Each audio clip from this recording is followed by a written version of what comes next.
These children are the innocent victims of a war they do not understand. A war in Central America. These children live in El Salvador, but under communist guerrilla control.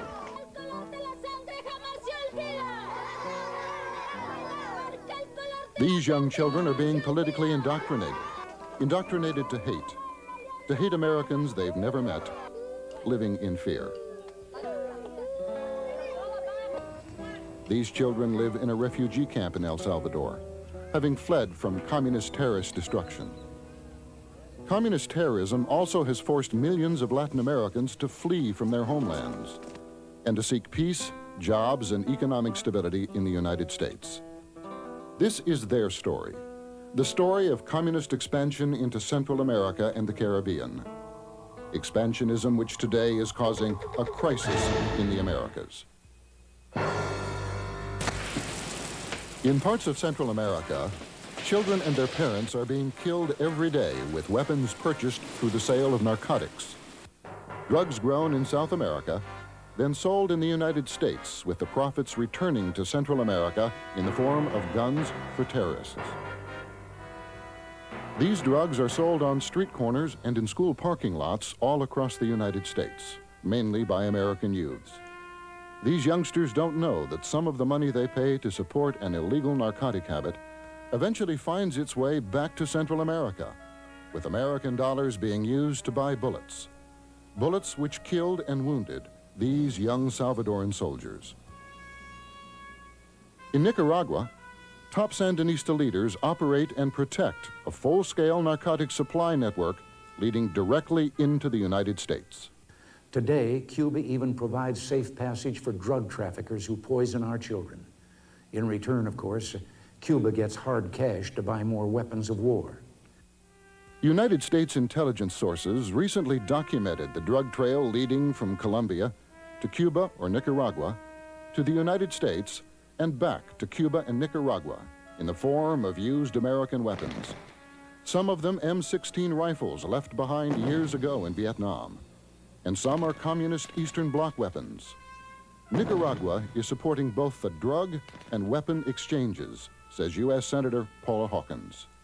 The United States now has tangible proof linking Nicaraguan high-ranking officials in the illicit drug traffic market into Miami. They're flooding our country with this dreaded disease.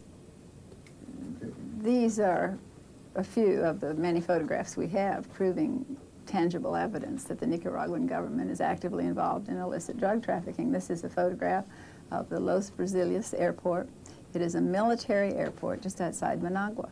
It has a very fine airstrip. You can see it's kept in good repair, and it's used for military operations. This is the airfield that these pictures were taken on, showing, this picture shows Federico Vaughn, a very high-ranking Nicaraguan official there, helping this man here load a big bale of cocaine from a truck into an airplane.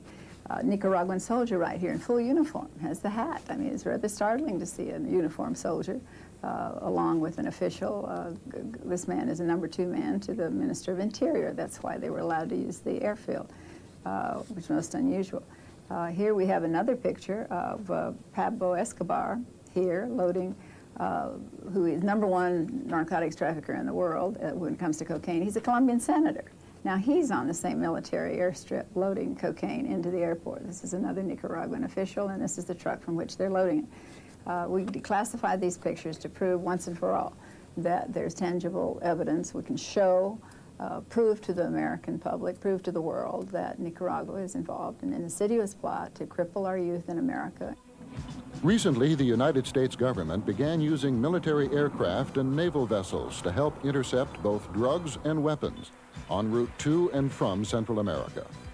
The Coast Guard is taking an active role in stemming the flow of contraband, and our courts are handing out harsher sentences to those who traffic in illegal goods. What is the connection between drugs in Central America and communism? World conquest, the stated goal of the Soviet Union ever since their 1917 revolution. The Russian bear expanding across Eastern Europe, then to Cuba and Nicaragua. Tomorrow, the rest of Central America, if not stopped.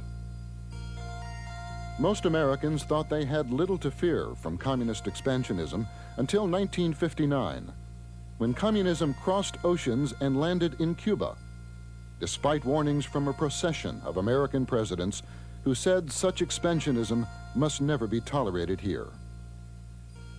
Former Russian Premier Nikita Khrushchev said, "I had the idea of installing missiles with nuclear warheads in Cuba without letting the United States find out they were there until it was too late to do anything about them."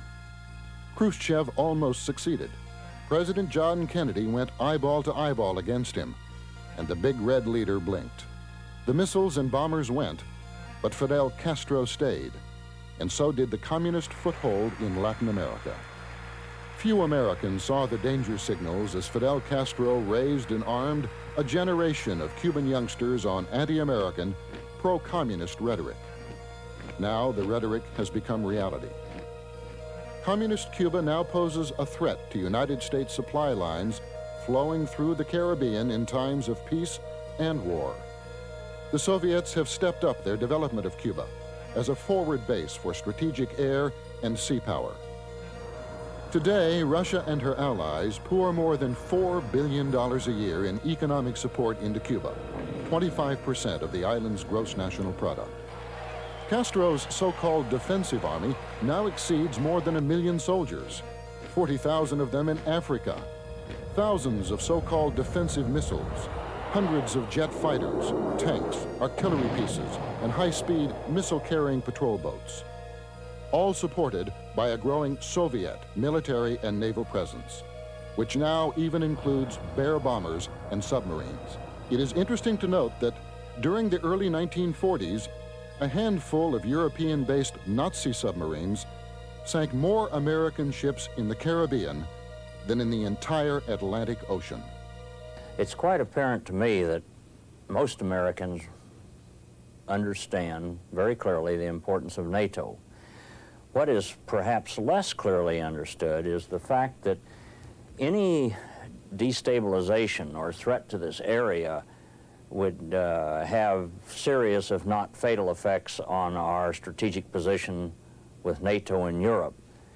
We have to move the supplies for NATO out of the southern ports across the Atlantic Ocean. And as Hitler did in World War II, the place to try and stop that is right here in the Caribbean basin, and that's exactly what the Soviets are trying to do today. If we lose control of this area to the Soviets or to their surrogates, we will have provided them bases from which they can strike the United States either by missiles or by air. We will have provided them bases for their naval operations, and they are doing that, of course, from Cuba today. The communist threat to the Americas increased in 1979 when Cuban-trained revolutionary leaders toppled strongman Anastasio Somoza in Nicaragua. Well, they had actually 2 revolutions down there.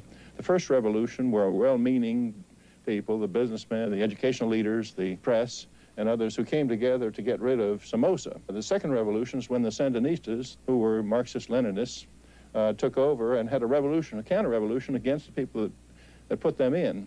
They themselves aimed not at establishing a democracy in Nicaragua, but at establishing a Marxist-Leninist dictatorship, totalitarian dictatorship in Nicaragua, and integrating Nicaragua into the Soviet-Cuban military bloc.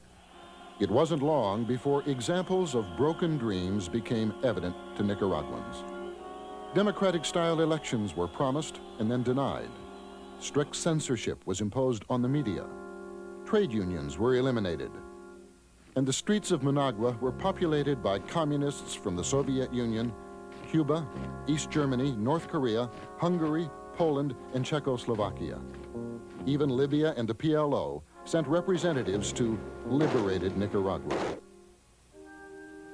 Among those who suffer at the hands of the new communist regime are the Mosquito Indians in what has been called Nicaragua's most massive human rights violation. In 1982, Sandinista troops launched a major assault on the defenseless Indian communities, destroying entire villages and forcibly moving the Indians to relocation camps. Dr. Othniel Seiden, who recently testified before Congress about the mosquito's plight, said, I saw evidence where the tendons of the thumb and forefinger had been cut so that they lose the ability to oppose these two digits, which renders them helpless in many ways as far as gainful occupation.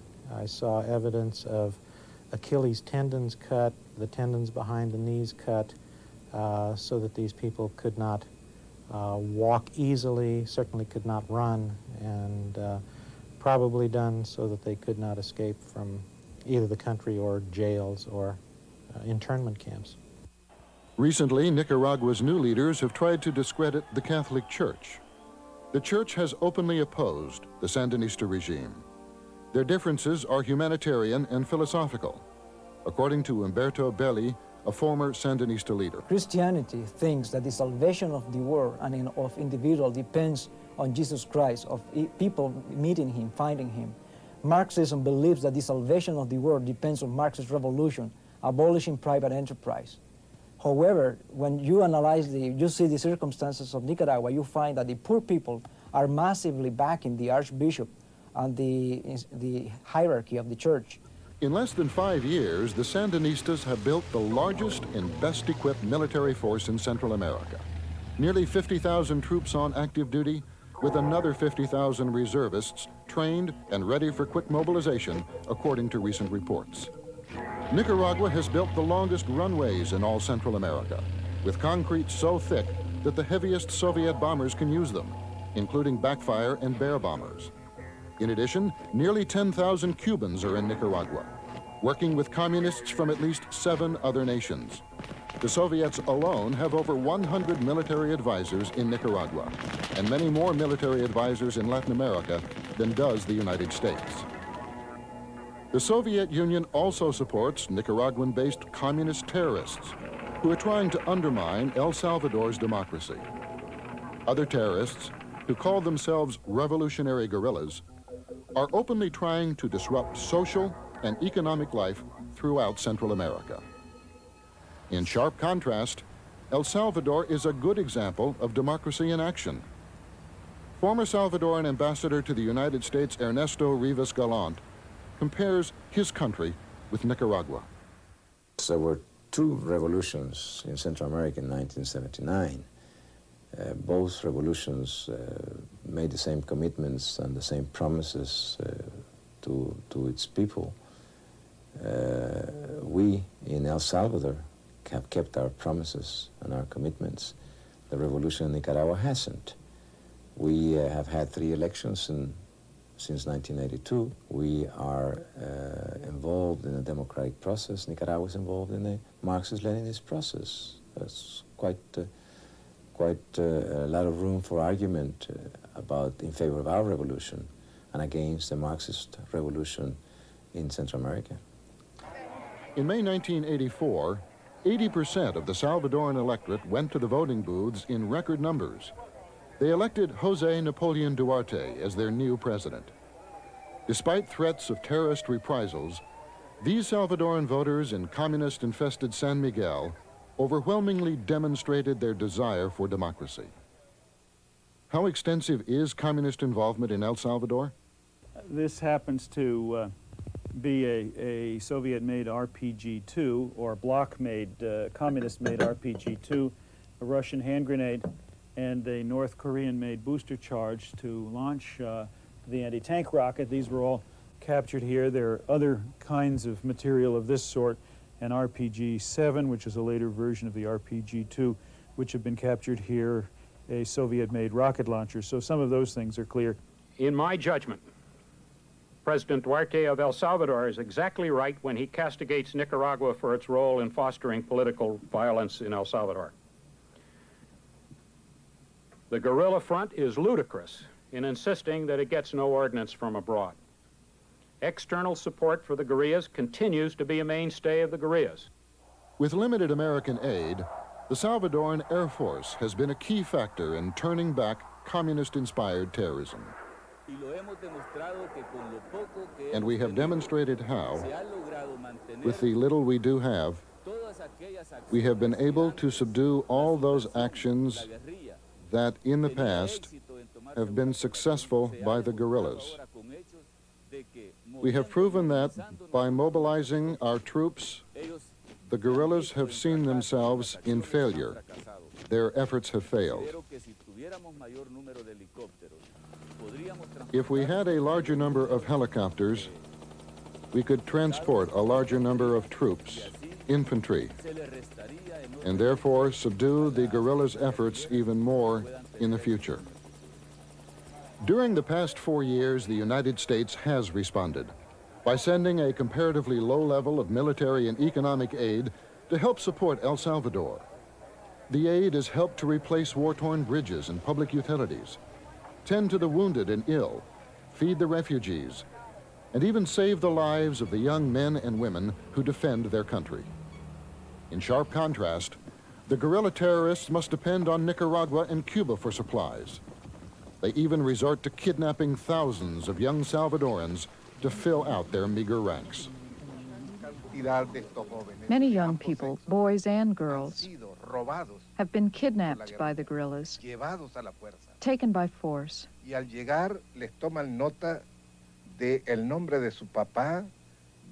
guerrillas get the names of their parents and relatives and where they live. Then the guerrillas threaten them that if they desert, their father, mother, and brothers will die. I have proof of this. One massive problem seems to keep growing: the influx of illegal immigrants into the United States from Central American war and poverty zones.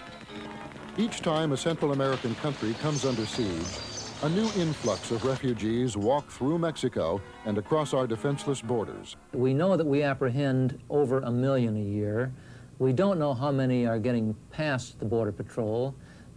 It's been estimated that the illegal population is growing by about 500,000 a year. There are believed to be as many as 6 million here now in the country. So even though 3 to 5 million coming in each year sounds a little high, there's no question but what it's a growing problem, and the numbers are quite staggering. This silent invasion of America eats away at our economy and welfare system. And there's no doubt, but that I think the Soviets are looking at the fact that there will be a migration, if you will, from Central America. There already is into this country, which puts quite a stress on our ability to deliver services to people. And I think that's a dimension to this conflict, which wasn't present, at least initially, in the Vietnamese conflict, although we saw boat people coming in later on.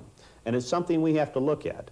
I think the Soviets see the conflict in Central America as an opportunity to really bog America down. One way to stop Central Americans from leaving their homelands is for the United States to help them defend themselves and keep their economies from being disrupted by terrorists. The National Bipartisan Commission on Central America recently completed an extensive study of our southern neighbors' economic and military needs. Democrats and Republicans on the commission both agreed that there is a strong need to follow through with an assortment of economic and military initiatives designed to help control communist aggression. They're going to need economic aid, they're going to need military aid, and I'm willing to give it to them, because if we don't, we're going to get an influx of more refugees, of persons coming from El Salvador to this country. We can't handle it. We can't handle any more people from South America coming here illegally. And the best way to stop it is to give stability to that government if we can. When you look at that amount of aid and you compare it to the total package of foreign aid that we have around the world, and you consider the importance of Central America compared to some of the more remote areas of the world where we give aid, it seems to me that's a reasonable request, and I am for giving enough aid, economic and military, for the government to be able to do the job right. If we come to our senses too late, when our vital interests are even more directly threatened, and after a lack of American support causes our friends to lose the ability to defend themselves, then the risks to our security and our way of life will be infinitely greater. the people of Central America can succeed if we provide the assistance I have proposed. But the U.S. House of Representatives has rejected many of these aid requests. Recently, the House cut off aid to the anti-Sandinista freedom fighters, despite urgent appeals from the current administration. Our need to solve the current crisis in the Americas is but one aspect of a global problem. The threat of worldwide communist expansionism now directly affects the entire Western Hemisphere. In seeking a bipartisan national strategy goal, 157 organizations with 15 million members have enlisted in a national coalition for Peace Through Strength. A Peace Through Strength resolution was sponsored by 257 members of Congress from both parties. 40% were Democrats. Peace through strength. The two are inseparably connected, and anyone who misses the connection between peace and strength does not know anything about history. I invited many educational institutions and organizations to cooperate in this effort. And I'm pleased to say that over 500 colleges, universities, and think tanks accepted my invitation. This remarkable response is the best indicator that America is ready to close the strategy gap. The recommendations of these Americans and their institutions have been summarized in a new book entitled A Strategy for Peace Through Strength. A panel of leading strategists and scholars has produced the text. Strategists agree that a first priority must be restoration of America's military strength to reduce the risk of war. The next priority is a political offensive to roll back the growth of communism. The first step in that direction would be to establish a communist-free peace zone of the Americas, a strategy worked out with and accepted by our Latin American neighbors. The strategists also proposed that enough collective support be given to the Nicaraguan freedom fighters to free their country from communist oppression. A 1984 Opinion Research Corporation survey found that 80% of Americans questioned supported a national strategy of peace through strength. The survey also found that 72% questioned expressed their desire to help our allies and other non-communist countries defend themselves. 78% support our using positive, non-military means to roll back the growth of communism. The United States and most other Western Hemisphere nations already are obligated under the 1947 Rio Treaty and the 1954 Caracas Declaration of Solidarity to cooperate in defending themselves against communist expansion. The Rio Treaty, a collective regional response similar to NATO, gives full strength to what previously had been a unilateral American statement, expressed in 1823 by President James Monroe, known as the Monroe Doctrine. A similar type of multinational cooperation was put to use in October 1983, when, at the request of the Eastern Caribbean nations, President Reagan took quick action to prevent the communists from exploiting another foothold in the Western Hemisphere. American troops landed on the strategic island of Grenada to rescue American students threatened by an outlaw government. U.S. troops also ousted thousands of Cubans who were there building an airfield designed to handle Soviet military aircraft. The Grenada rescue mission was a major setback for communist aggression in our hemisphere. Captured documents revealed at least 5 secret military assistance agreements between Grenada and the Soviet Union, Cuba, and North Korea, involving massive weapons shipments and Soviet-Cuban use of Grenada. The specter of Marxist-Leninist-controlled governments in Central America with ideological and political loyalties to Cuba and the Soviet Union poses a direct challenge to which we must respond. For example, if American efforts to help El Salvador fail, President Reagan said, "If we cannot defend ourselves there, we cannot expect to prevail elsewhere. Our credibility would collapse, our alliances would crumble, and the safety of our homeland would be put in jeopardy." If you share President Reagan's concern about the future of Central America, we'd like to hear from you. Our experts have recommended that the United States and Latin American countries support the Nicaraguan freedom fighters so that they can regain freedom in their own country. This would be the first joint step toward the establishment of a communist-free peace zone of the Americas. But what do you think?